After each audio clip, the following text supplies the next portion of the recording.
I was just wondering if you could explain the motivation for what you're doing tonight. Well, first of all, for those that don't know, I guess, I'm staying outdoors for 24 hours from 11 a.m. this morning until 11 a.m. tomorrow morning. I'm sleeping outside. I do have a tent, so I'm protected a little bit. My main motivation, or a primary motivation, was and is to raise awareness. As the executive director of the mission too, I think it's important for me to understand at least a little bit of what my folks go through, people that I support, people that I care about. So that's part of it. So we're raising awareness. We're having I have a bench here.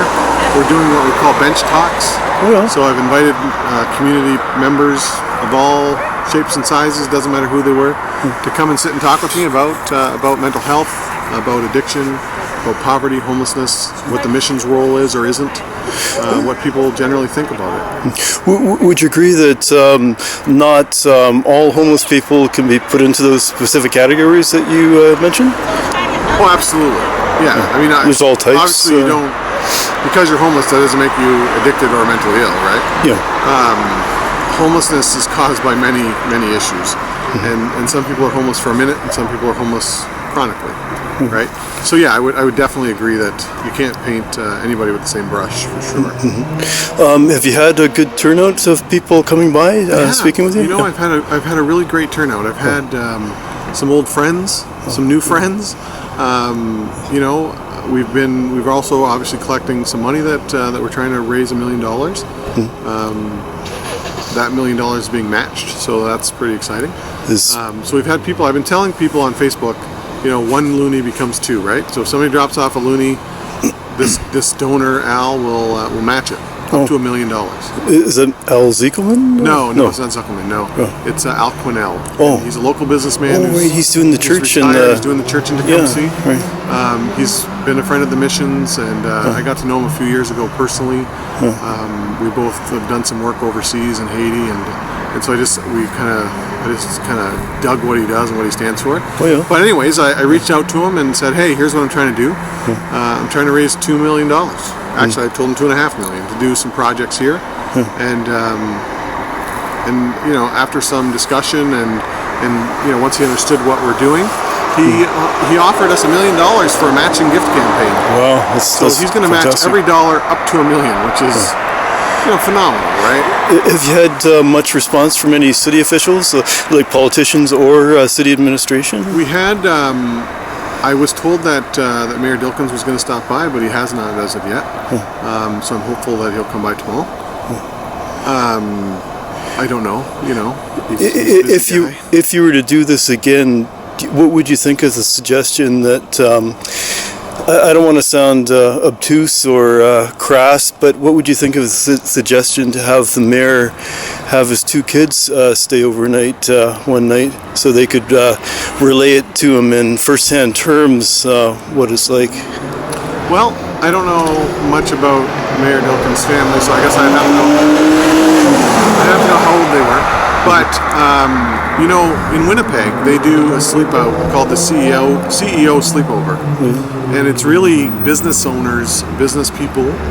They all raise money, and then they spend the night outside. And they raise a lot of money. I think around $100,000. Has the mayor ever been down during one of the dinner meals, or had his family, his kids down at one of the dinner meals? He has not, to my knowledge. Do you think that could be a little bit of a eye awakener if, say, that his kids did some of their school time, practical hours, they have community hours Sure, to do something? We always welcome youth. We're merging with the Windsor Youth Center right now, so youth is a big part of who we are. It's becoming a bigger part. But I always encourage any family to come down, and certainly Mayor Dilkens is welcome to come down with his family. But that's a family matter. That's a family matter, So I don't push one way or the other, but we're here. Everybody knows we're here. Reno Bordelin, of course, city councilor, has been very helpful for the mission.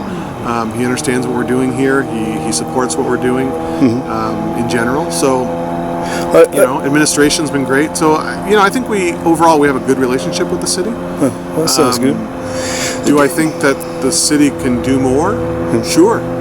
Do you think there's a perception though of some of the citizenry that Mayor Dilkens is a little cold to issues like this? I mean, he drives around in his 2 SUVs and does a lot of things that mayors are supposed to do, and You know, the politics of it all, right?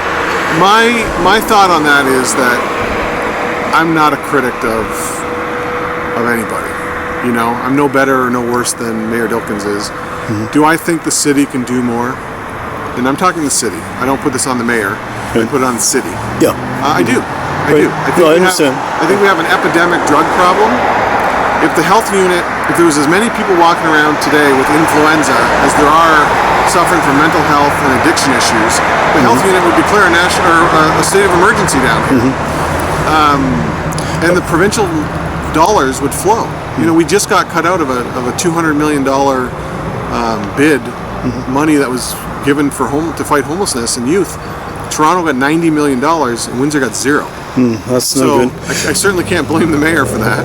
But all levels of government, I think, need to step up. Yeah, definitely. There's Upper levels. There's no doubt in my mind.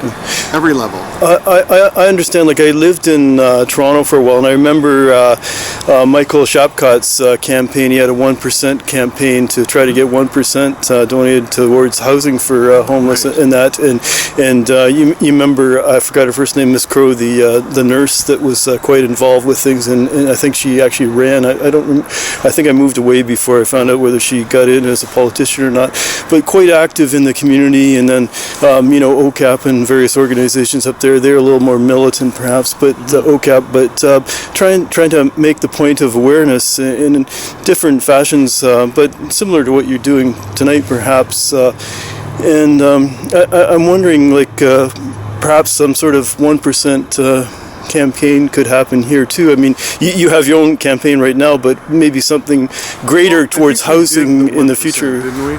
You know, wasn't that the whole tent city was all about 1%ers?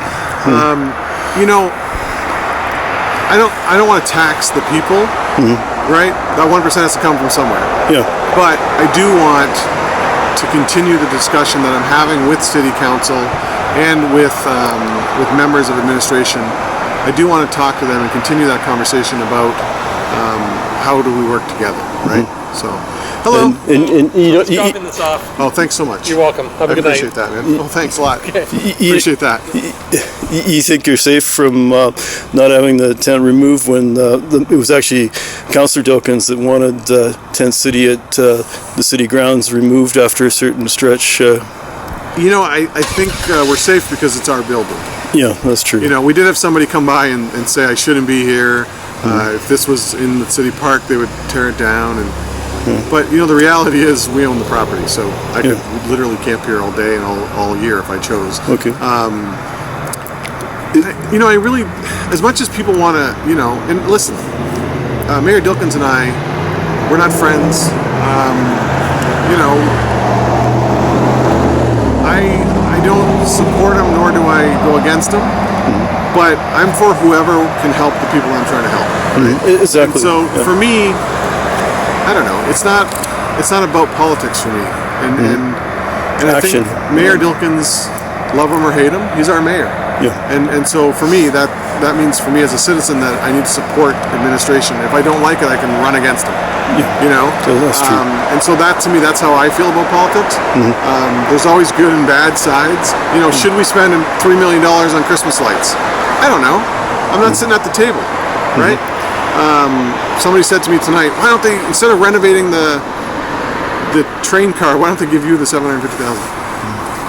I don't think it's an either or. You know, I think the citizens deserve Christmas lights if that's what the city founders or fathers think that we should have, right?